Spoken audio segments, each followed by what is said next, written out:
Hello everybody and welcome to another episode of Wiki Weekends. I am your host for this episode, Lucas Holland, and I am forever, always, and always will be, joined by Karl Smallwood. The lovely Karl Smallwood, sorry. Hello, it's me, the lovely Karl Smallwood. I'm like your lovely assistant on a TV show. But the lovely assistant where we swap whoever's like host and assistant each week. Can you imagine that on one of those shows where like Bruce Forsyth comes out, but then the next episode his assistant comes out in the suit? I like that. I think we're close to a comedy double act. Like the classic yes. British comedy double act, like Mitchell and Webb. We've even got like one tall and one shorter one. We do, yeah. Well, they do say for a comedic duo to have success, you need one banana-shaped man and one orange-shaped man. That's what they say. I don't know which one's more offensive. That's it. Have you not seen it's like Bert and Ernie? Yeah, like Fraser and Niles, classic, one banana man, one orange man. Oh dear. But we're not talking about fruit today, Karl. We're talking about, I think, one of the more favourable sides of something that, like, sometimes we get a bit tired talking about this subject, so bear with me. Okay. It is something Star Wars related. But we're talking about the Star Wars PS2 Battlefront games. Okay, I'm down to talk about these games, because those early PS2 Battlefront games were super fun. Exactly, yeah, and they've just like re-released a version of those two on Switch as like a classic collection. I'm tempted. They've got like 64-player online battles, and I'm like, do I just want to jump into probably not the best playing game anymore, but it was just Battlefield, but it played like it had the Star Wars skin on it. Your simulation days are over, Trooper. This is a real battle.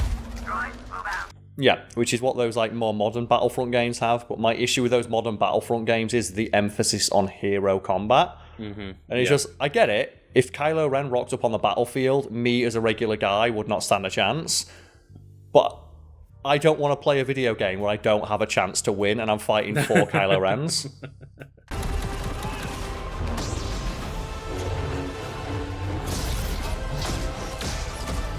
Obviously, a lot of us will have played these older games, and they were obviously, I think it was on like PlayStation, Xbox, Nintendo, everything under the sun, I think, at that point.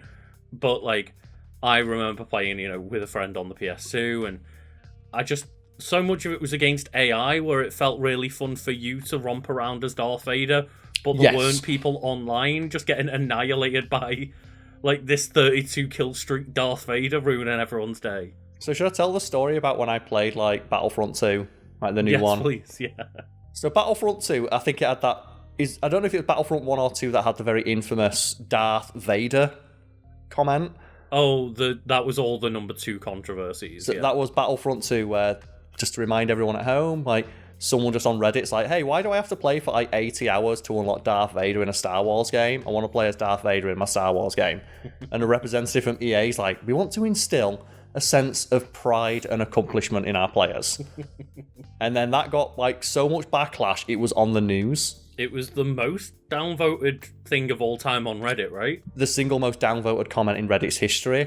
4 times more downvotes than a comment that was deliberately trying to be the most downvoted comment.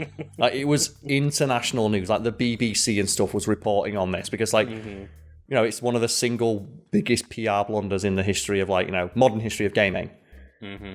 And they walked all that shit back, and they took out, like, all of, like, the crappy microtransaction stuff. But what was left was a game that's very clearly not balanced around not having the microtransactions. Mm-hmm. And I just remember I got it for like £3 on sale. Thought, well, for £3 I'll run around as a stormtrooper and go pew pew pew. Mm-hmm. And my first experience of that game is a guy with like a level 50 Yoda, like glitching his way, like because he's just like got the shittest internet connection imaginable, just glitching down the hallway, just going, ready are you now? And I just couldn't hit him. And he just teleported in and killed 14 of like the stormtroopers and fucked off.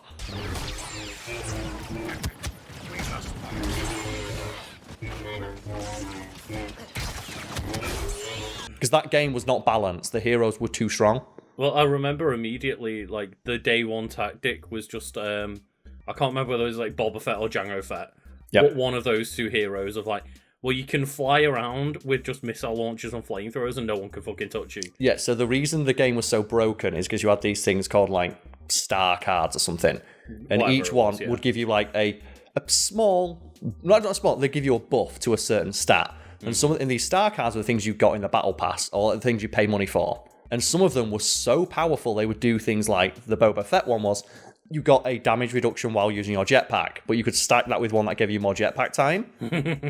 So you would effectively be flying around taking no damage with infinite ammo. I was going to say, because wasn't it insane amounts of damage reduction, like half damage taken? I think it was like 90%. Holy crap. And the thing is, you could buy these. Yeah. You could pay money for them, and they took all of them out. And it's just you earn them over time. But the problem is they left in the super broken strong ones they expected people, the whales, to pay money for. Mm-hmm. So does people who played the game for longer just get characters that are stronger than yours? Like they have a direct numerical advantage. And it just was not fun to fight like a level 60 Darth Vader. So I clicked on like Star Wars Battlefront as a series. I'm like, no, don't talk about like the Star Wars new Battlefronts. We can forget about like... Nobody wants pink Darth Vader. It's everyone wants pink Darth Vader. Is, though, the first one, I remember there was a lot of promise for that because the first one, I remember like the demo for Battlefront 1, the modern one, was the Battle of Hoth. Yes, yeah, and there was less emphasis on hero combat. Like the idea was like like your hero units, like vehicles in Battlefield games, where you get them and then they just disappear.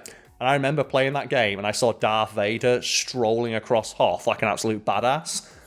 and I was terrified until like a TIE fighter going at 400 miles an hour crashed into my guy called Weed Smoker X20. And he just like killed Darth Vader and I went, that's it. This is the game. And that I remember playing that demo and was like, oh yeah, Battlefront's back. And then they just tanked that comeback so hard. The problem is if they'd leaned into that aspect of it of like just the ground-to-ground fight and like make it like Darth Vader turning up is an experience. But in the new one, because like the whole emphasis was on heroes, basically from like a minute in when someone can unlock the hero, that person will be playing as a hero character.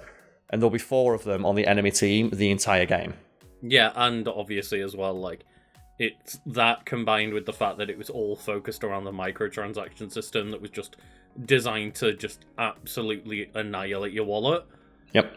We're talking about a simpler time here, Carl.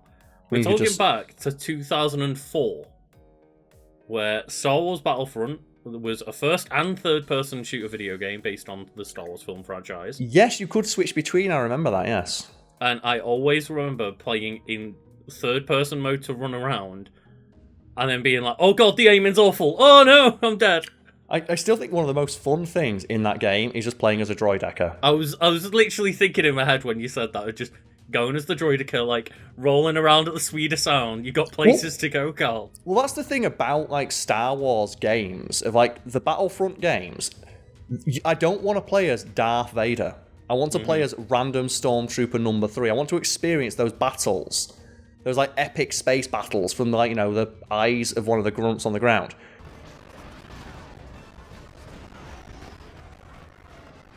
I don't want to play as, like, Yoda and press the right trigger over and over again. It does feel good as you, like, go through, I think, in a lot of, like, the story battles and whatever it was, you could go and start with, like, your basic Stormtrooper, and you've got, like, 2 selections of, like, a Stormtrooper and, like, a Medic Trooper or something, right? And then as you start getting, like, a couple more bases and the battle converges, just, you start unlocking, oh, you get, like, a Jet Trooper comes out, or a Snow Trooper, or an Engineer, and then you start unlocking, you know, more advanced units as the battle goes on and things get crazier. Yeah, I think just the problem with the modern games, though, is... Hey, have you ever played Battlefield? Presumably you've played a lot of Battlefield, right? I've dipped in and out of a lot of the more modern Battlefield games, yeah. Yeah, have you ever tried to get in a jet in a modern Battlefield game? No, because I'm normally just, like, you know, sniped from across the map before I reach one. Yeah, but you ever tried getting in a jet? I don't think I've ever actually achieved getting inside of a vehicle. I have never flown a jet or a helicopter in any modern Battlefield game, because second one, someone climbs in it and they're in it all game. Yeah. And I distinctly recall playing a game where it's like when they put private servers in, went in, got in a jet, immediately booted from the game, message, that's my jet. And that's the thing with, like, the hero characters, where people, like, would get the build to get the hero character as quickly as possible. And then because they've selected it, you can't select that character anymore. So it rewards people who just gamify the system, so it's not fun. And the kind of people who are playing like that also are the sweatiest players. And it's just, there's something to be said about the idea of like, just, I think it's why Helldivers, I think, scratch such a specific itch for a lot of people of. I don't want to play with sweat lords. Yeah. I don't want to play with hyper competitive dipshits who only care about winning. And you see that's happening with Helldivers. Of people are getting kicked if they've like not got the host's favourite loadout on, basically. If you've not got the meta build, and like there was a community manager who just told people to shut the fuck up and had to apologise. Because weird salty gamers are like, no, how dare you speak to us like this? It's like, it's a PvE game, it's supposed to be fun. The one that I saw, at least on Twitter, wasn't even a community manager. It was just the CEO of the company being like, shut the fuck... Stop being dickheads. Like, just... You're all meant to go in and get absolutely wiped by bugs. Like, that's the game. Well, that's what I found so fascinating. Of like, initially it took off because so many people are just enjoying the idea of like, I don't need to... It's not about being good, it's about having fun with your friends. And like, you by design, you're going to die a lot. And then people have gamified it like you've not got to use the meta build. It's like, it's been out a week. It's been out a week. But you know what's been out for 20 years, Carl? Star Wars Battlefront. And So okay, who do you always play as? Did you play... Cause I loved playing like the prequel trilogy. Just so I could play as the robots, because I like they go, Roger, Roger. I love playing as the robots, because you got the fun sound effects from the basic droids, the battle droids. You got to roll around as the droidkers, and then... You got to play as, like, the super... I can't remember what they're called. Like, the super battle droid, is it? Yeah? Super battle droids are so cool. They were so good. They were so powerful. And just by the end of the match, you'd just be... Oh, cool. Like, because you're just playing against AI, like, pretty basic AI. You're just running around as, like... You've got a 50 kill streak as a super battle droid. And you feel really good doing that. Yeah, that's why, like, Helldivers is so good. Like, where you just... Because you're playing against, like, just...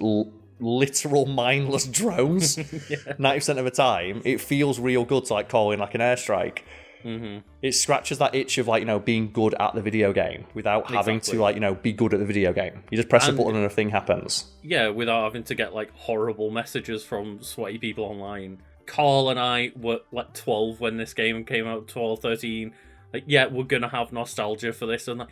Sure, it was probably a very good game at the time. Probably wasn't like fucking game of the year material, but it felt like it because it was just, well, I could get to just like jump in with my friend and we get to annihilate an entire battlefield full of people with a Star Wars skin on it. Yeah, I contend it is the most complete Star Wars experience in terms of a video game besides KOTOR. KOTOR is the story experience. It's like KOTOR's untouchable for story, but then the story of Star Wars kind of sucks anyway, so KOTOR just makes the rest of Star Wars seem kind of shit in comparison because there's actual nuance to its story. Whereas the actual, like, the feel of the universe is the Battlefield games, or the Battlefront games. We had, like, a great bunch of years where we had, like, Battlefront, KOTOR, and all of, like, the Dark Forces games where it's, like, Dark Forces, Jedi Academy, Jedi Knight, stuff like that. Like, we just had, like, a little golden age for a few good years. Rogue Squadron as well. Rogue Squadron was so good. And, like, man, we just had, like, that 5-10 years where, for some reason, Star Wars games were, like, popping the fuck off. And basically it was, well, we had a Doom clone game, we had a Battlefield game. That's essentially what they did. Yeah, they made... Just put Star Wars skins on good games, yeah. The real one, though, was Star Wars Masters of Terrascasi, which was the fighting game, which had... I remember Chewbacca's in that game, and he had the best move because he just shot the bowcaster into the air. He was good. Oh, that was yeah. There were some stinkers out there. No, Masters of Terrascasi was low-key super good. No, Carl, we're not bringing this revisionist history in. It was a bad game.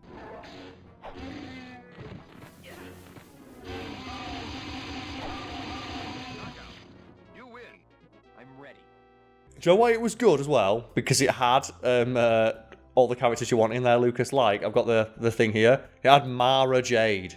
Of course, yeah. Do you remember Mara Jade? Mundi as well, is he in there? Mundi is not in there now. They had a Tusken Raider, and the Tusken Raider's real good. And that's the thing, is there were still bad Star Wars games coming out. To clarify, that we had like Jedi Power Battles, which I had a lot of fondness for, but I admit is not a good game. The like Star Wars Episode 1, 2, and 3 games. Yes. Real stinkers. The thing is, though, I said all this, and I completely forgot Lego Star Wars. Oh yeah, Lego Like, Star Wars as well. I yeah. think the best way to experience the Star Wars like complete story is just via Lego Star Wars. The moment I dropped off any Lego game was not anything to do with the gameplay. It's the fact they added voice acting. Yep. It went from delightful, short, slapstick moments of retelling Star Wars to just, I guess we're just going to voice them with Lego parts now instead. Yeah, I completely forgot about that because like just in my head it's just like, yeah, it's the definitive Star Wars experience. Like the Star Wars story is better told via Lego. It's like, do you like A Muppet's Christmas Carol is the best version of that story? Yeah. Lego Star Wars is the best version of Star Wars.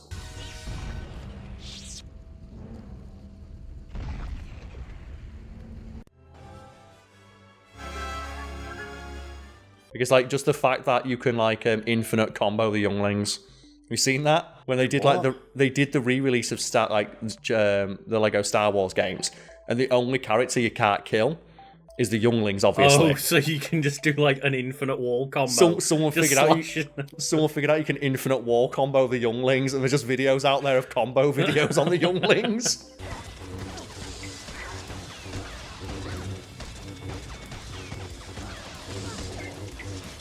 So Star Wars Battlefront was made by Pandemic Studios, and they are the people who developed like. Do they do it like the Mercenaries? Yeah. That was also a super fun game. They did what, like Dark Reign 2, Star Wars Clone Wars, Star Wars Battlefront, Mercenaries, Destroy All Humans. Oh, they did Destroy All Humans, of course. Yeah, right, man, they did some good games. I bet they got bought out. Did they get bought out by EA and just killed? Yeah. Okay, yeah. Of course. EA just were like, oh, you guys seem talented. Make one game for us and we'll shut you down after like 15 years of making banger games. It's like great. Yeah, because the Mercenaries in all those games where it's like, it's not a Game of the Year material, but that was real fun. Like, that was a 7 out of 10 if I ever saw one. Like, the best way to experience Star Wars is ironically not by watching Star Wars. It's true, yeah. Like, obviously, we have fondness for the original trilogy, not Episode 1, 2, and 3, as in, like, A New Hope. Because they're like, the classic films, yeah, that we grew up with. The classic 3. It's more maddening and frustrating that longer that life goes on where we don't get anything of that quality, that, like, that's why we always rip on Star Wars, I feel, is because actually in terms of the movies, it's just like we never managed to reach the heights of the things we watched as children. Yes, and obviously there's a lot of nostalgia like affecting that, but I think the other one is it's the joke I always make, isn't it? It's a universe where 3 people matter, and 2 of them are Anakin Skywalker. Like, he is the only person in that entire universe that matters, because everything has to go back to Darth Vader, because it's the only thing in the universe that's interesting. Except for in, like, the novels and stuff, but people always say in the novels, like, but they're not canon anymore. No, they're not, and it's one of those that's fine when it's a trilogy about those characters, but when it's been 9 films and it can't stop just having to revolve around fucking Luke and the Emperor and Darth Vader again. So even like The Mandalorian, where that was like, oh, we're going to go on like one-off adventures in different parts of the universe. Like by season 2, Jango Fett turns up. It's like, fuck's sake. Or Boba Fett turns up. Oh, well, we've got this new character, Rey, who has no connection to anyone. We've got this new bad guy, Kylo Ren. Who's Kylo Ren? And he's like, well, Kylo Ren's like the fucking grandson of Darth Vader. Dresses exactly like him. Yeah, and basically just wants to be him. And then, you know, spoilers for fucking Rise of Skywalker. Or it turns out Rey, despite in the last movie it being like, your legacy doesn't matter, Rey. Who you are matters. It's like, oh, you're actually a Palpatine, don't worry about it. It's like, for fuck's sake. It's still one of the funniest, like, retcons, because, like, they went around so hard on that. Mm-hmm. Like, that was one of the most interesting things about The Last Jedi, of that Rey's parents were just fucking nobody. And it's like, that is such a good twist, because every other movie in Star Wars has been like, you're the most important person in the universe, Luke Skywalker, because your dad was the most important person in the universe. The idea of, like, a hero can actually come from nothing. Yeah, exactly. And anybody can be a Jedi was the message of that movie. That, lol, Rey is a Palpatine. It is your birthright to rule here. It is in your blood. Our blood. You're actually the only person more important than Darth Vader. Just, I feel like that was one of, as you say, the fun parts about the Battlefront series was that you don't need to worry about any of that shit. You can just be a trooper that manages to, like, break through the ranks and commandeer an enemy tank and just blow everybody up. That's the thing, yeah. So, presumably, you said you've played Battlefield games a little bit. You're no doubt aware of the marketing they do around, like, the Battlefield moments, right? Like, those games have been literally sold on 30-second clips of actual gameplay. Like, the famous one is the guy who jumps out of a jet, rocket launches another jet in midair and climbs back into his jet. And then that they was a put moment that in a trailer for 2042 to be like, look how cool this moment is. And that is a moment that you'd be like, no one's going to fucking do that in a game. And it's based off a thing that somebody actually had done. Did, yes. And that was one of the things about, like, the Battlefront series that was kind of cool. You could be the Stormtrooper who makes it.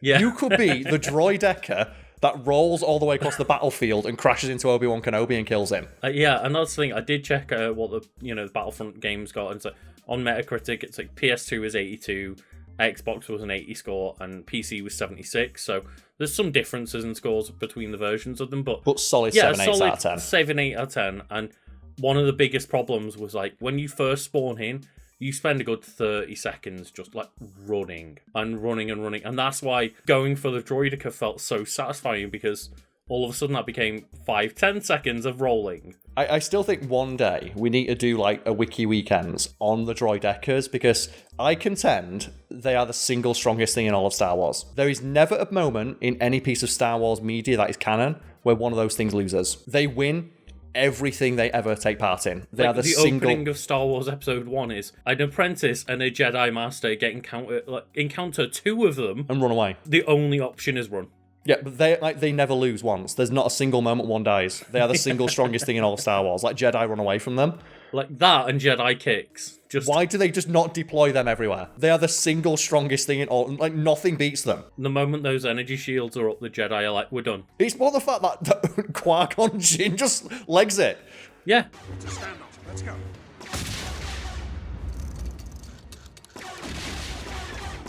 That's how good they are. And there's two of them. There's two. It's a 2v2. And Qui-Gon's like, there's no way we can win this fight. We can't win. It's a droideca. And it's not even that, they'd broken their, like, stealth at this point. Yeah, there was no point in not fighting. They're stood in the open. Mm-hmm. Like, the droidecas are one of my favourite designs. They look so cool. And the fact that Jedi run away from them. They look super cool. I love the fact they've got just transport mode and battle mode. And then, I love how slow they are in, like, walking mode as well. Like, the insectoid design, because they're one of the few robots that actually just doesn't look like a person. It was always so funny when you miscalculated in Star Wars Battlefront. Of like, went off the edge. You rolled into action, but you rolled too far into the action.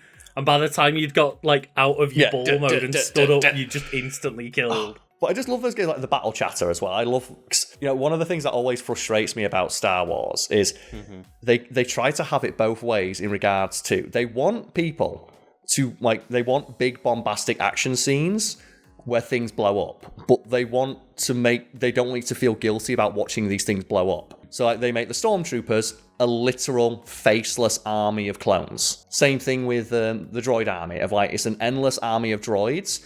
But then they give the droids personality.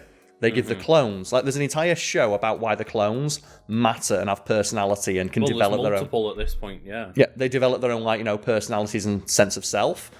But then they'll just blow them up by the thousands. Like, I think the clip I always single out is where, like, Anakin steps off of, like, a clone barge as it blows up and he doesn't even look over his shoulder. Like, he doesn't even look over his shoulder to see if anyone's okay. He doesn't give a shit. The actual thing that happened in production was that they just got told, step off the ship and, like, run. And then someone in, like, the, special effects later down the line then adds a thing as they've ran away.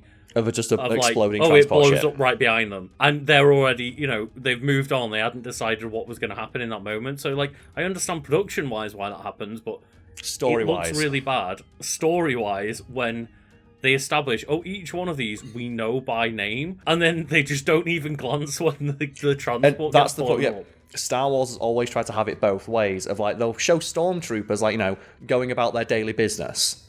Like, you're on the ship where, like, the ones who just walk away from Kylo Ren.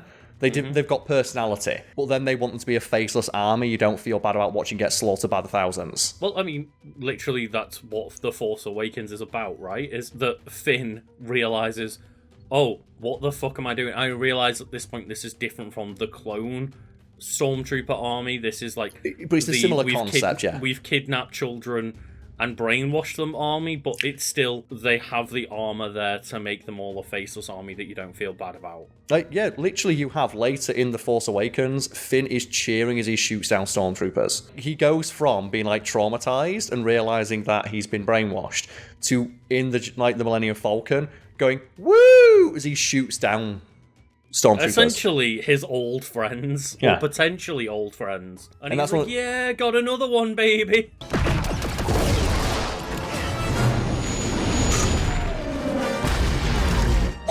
The droids very clearly have sentience and personalities. And, like, there's even a scene in, I think it's the second Star Wars movie, where they confront Dooku. You see one of the droids drop its gun and put its hands up, and Obi-Wan kills it.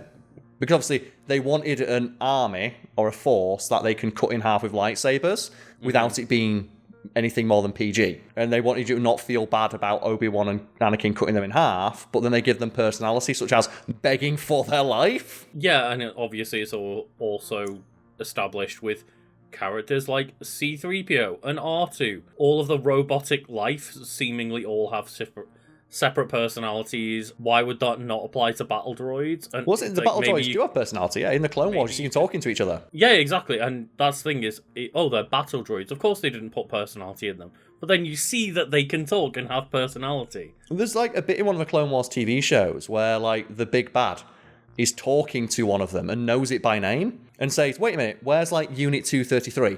He goes, oh, Unit 233 died, I took his position. The bad guy, the evil Jedi, like the evil Sith, knows and recognizes the droids as being independent sentient beings. And then it smash cuts to Yoda cutting them in half with his lightsaber, making quips. And Yoda's talking about respecting life and the sanctity of life. And it's like, but these are living creatures. They've got sentience. They've got personality. They have friends. That's obviously they don't have life, but they do have sentience, yeah. Well, that's the thing is, like, if C-3PO died, we'd be sad, right?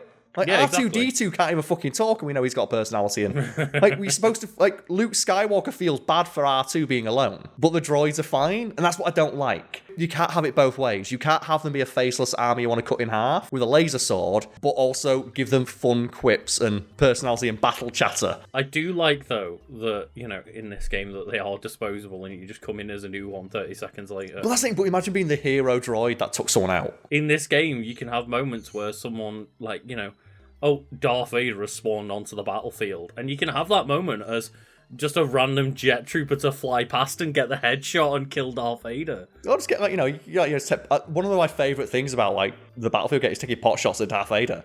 Yeah. Especially when he's AI Darth Vader and he just sees you and the AI then just flies towards you.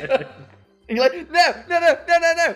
And I know in Star Wars Battlefront 2, they added the hero fight mode or whatever it's called, where Which is terrible, yeah. you can all just play as people with lightsabers, and it's a great idea with very poor execution. It turns boring very quickly. The best version of it, I forget which one of the PC games it is. It might be KOTOR, it might be one of those Jedi Academy games, where people went into the game and they realised, oh, there's code in here that lets lightsabers decapitate. So they put that on, and they have, like, dueling servers, and one of the things that people do is rapidly turn the lightsabers on and off as quickly as possible. But Carl, you're not allowed to do that because the Jedi deem it dishonourable. Do they? Well, fuck them. Well, that Jedi's dead. It's fucking efficient, I'll tell you that. That is still one of my favourite arguments of, like, every time you bring that up, salty Star Wars fans go, Jedi see it as dishonourable, the Sith see it as weak. It's like, you mean the same Sith that kill children and genocide planets? I'm sure they care about being perceived as being honourable. All it is that someone had to write an excuse for, like, why they don't use it because it's that good. Yeah, it's too powerful. Because every fight would just end in 3 seconds. I understand, like, why they had to write a lore reason in, but the reason they had to write a lore reason in is because it would be stupid to not use that move otherwise. And the fact that they say, like, so people don't know what we're talking about, like, because lightsabers are swords. George Lucas just wanted to make a samurai movie with, like, influences from, like, historical knight movies. Yeah, and what looks cool is that the swords glow because it's sci-fi. Yes, but In Star Wars canon, within the universe in which Star Wars canon exists, they are not swords. They are glowing beams of plasma. They are swords that can be turned off. And the problem is with that is that no one in Star Wars canon seems to take advantage of the fact they are wielding a sword that can be turned off by, for example, turning it off and on again while swinging it around. When people bring that up, like they had to write in a lore explanation of the Jedi see that technique as dishonorable, and the Sith see it as weak, but that makes no sense because the Sith frequently genocide entire planets and kill children. So it makes no sense, but it's so funny. It's cowardly. It's like, yeah, it's also cowardly to snipe planets across a galaxy.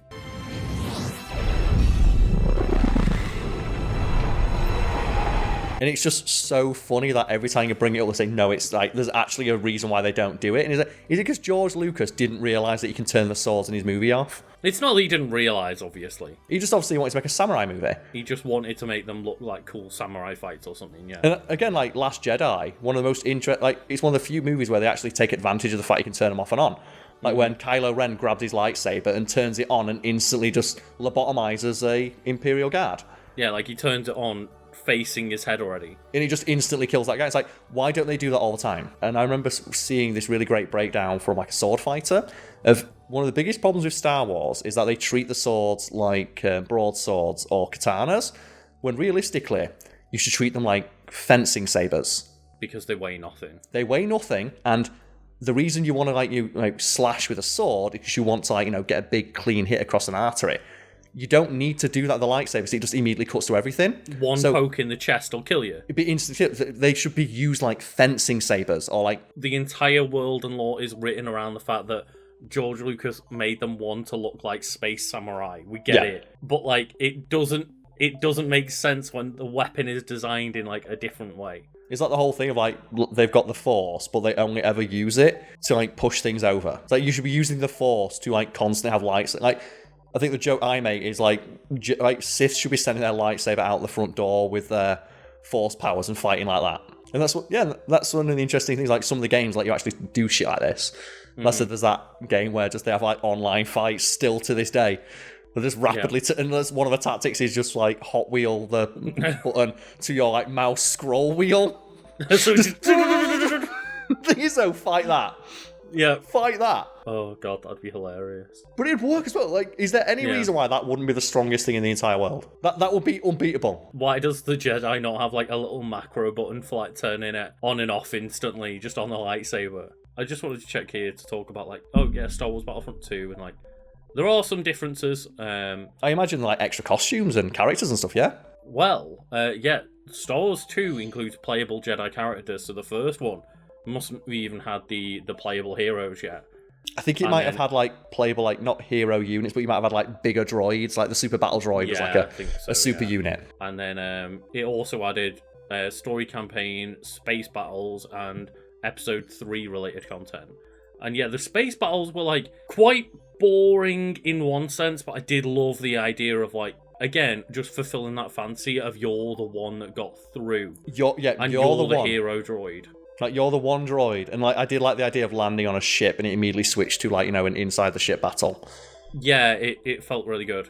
Yeah. And that's what I said, like, the battlefield moment, the Star Wars moments of, I don't want to be Darth Vader. I want to be the stormtrooper from that episode of the Clone Wars. The clone trooper from that episode of the Clone Wars who hold off, like, 1 million super battle droids. I want to be that guy.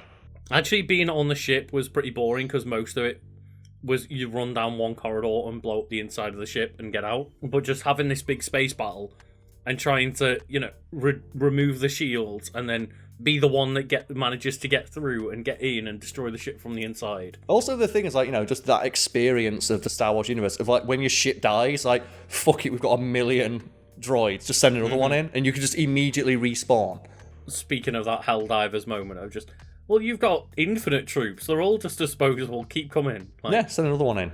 I accept that there's a lot of limitations, and that's why it was so exciting to get the idea of, like, well, here's these new revamped versions on, like, the Xbox One and PS4 where technology can make it so that there's more things going on in the battle, and it could be just bigger and better, and it could achieve its seeming vision in a more, like, fulfilling way, in a more thorough way. And then it was like, yeah, but well, how about you just make everything a massive grind and revolve it all around fucking microtransactions? Yep, and make it focus on the hero units instead of the moment-to-moment gameplay. We've got the bare bones of the Battlefield series under here, which is like one of the best feeling looking shooters that you can have. What should we do? Make it to a bad third-person action game. And it does say here that the Classic Collection actually launched with online multiplayer, Galactic Conquest mode, an expanded Hero Assault mode, as well as additional characters and maps. So here's the thing, okay. So what's like a hero character you'd want in who wasn't in? Do you know what they put in like one of my favourite characters in like Battlefront 2 was Bosk. Because the fact they just put in Bosk. Who the fuck wants to play as Bosk? But when you like, because I didn't, you're not picking Darth Vader. Darth Vader always gets picked. So on the rare times I'd get a chance to pick a hero character, I'd just pick like Bosk or Jyn Erso, because no one picks those. So like they're always available. Actually, 3 characters I think of are all just Mandalorian characters immediately. Like, well, you could put the Mandalorian in with his little knee rockets. Yes. You That's the stupidest thing in that series. I love it. It is. Yeah. And then obviously you could put Grogu in there as well. Oh, in his little bubble car. You could just, because they're the characters I want the weird characters. I'd love Grogu in his little bubble car. Well, I was thinking as well, you could get the like that bounty hunter droid that becomes their friend in the first episodes. That spins around, twirls around and shit. It's like, oh man, how cool would it be if you just had a move where one of your power abilities wasn't like throw your lightsaber. It was just twirl and shoot your laser beams every direction. In every conceivable direction, yes. Like, I would just want the no-name characters that no one gives a fuck about. I'd want, like, one of the characters like Rogue One. Like, give me Tony Yen from Rogue One. What's it, Mads Mikkelsen, and his move is just, like, Drink dying and giving the map from the Death Star. He just gives you a USB and dies. That's his whole role. I love how he just didn't want to be in Star Wars. It's great. There's so many like no name characters, like Tusken Raider. Give me like the big Tusken Raider. Give me one of them and let him do the. Give him that. I still think one of my favourite things is when our mutual friend ruined the Boba Fett TV show for us by like 3 episodes in. Just said all it is just Boba Fett asking people to be his friend. Well, actually, no, the Vespa crew. I was literally just about to say that. Yeah. Make them like a hero vehicle unit. Like the Ginyu Force, you got Control L5, and you can only go super slow across the battlefield.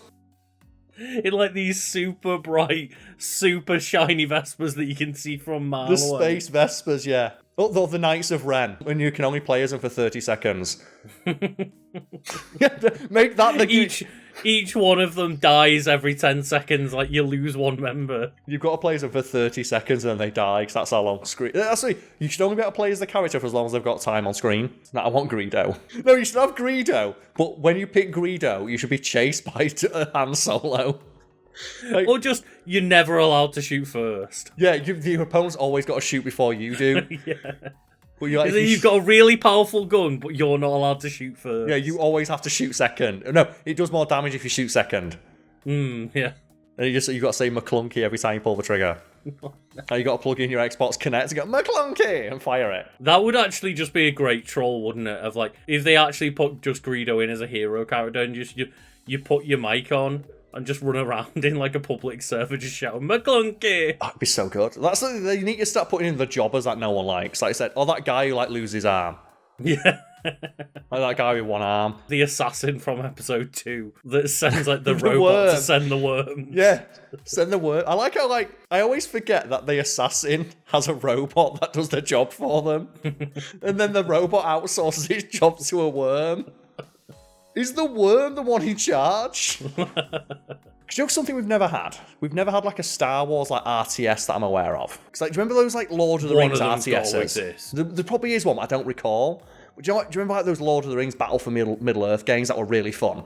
Mm-hmm. And you could get like the special like hero powers like calling in like the Watcher. Give me that in Star Wars. Give me a Star Wars version of that. Where I can call in like the Sarlacc pit as like I don't know any of these, but when I Google like a real-time strategy Star Wars game like Empire at War, Galactic Battle, Force Commander. In which case, maybe they're not popular enough that they were on my radar. And they're probably all Exactly, PC games as well. Yeah, it seems like Star Wars Empire at War might be the most recent one, and that was 2006. So it's been nearly 20 years since we've seen him Do another one. So I'll never forget those Lord of the Rings ones where like one of your hero units was Gollum, and he was the fastest unit in the entire game. So no one could catch him. So like, I just remember like playing against like someone online years and years ago, because I think I had it on the Xbox, and there was people playing online on the Xbox, and just I could not catch his Gollum. One of the other games that I played religiously multiplayer with my friends, like shooter-wise back in the PS2 days, was Time Splitters. Oh, Time Splitters was so good. Just you'd go pick all the monkeys and just run around to the monkey, and like they're super fast. You have to aim down to shoot at them because they're like half the height of every other character. You just run around like fuck you. It's what made Oddjob so strong in like GoldenEye, wasn't it?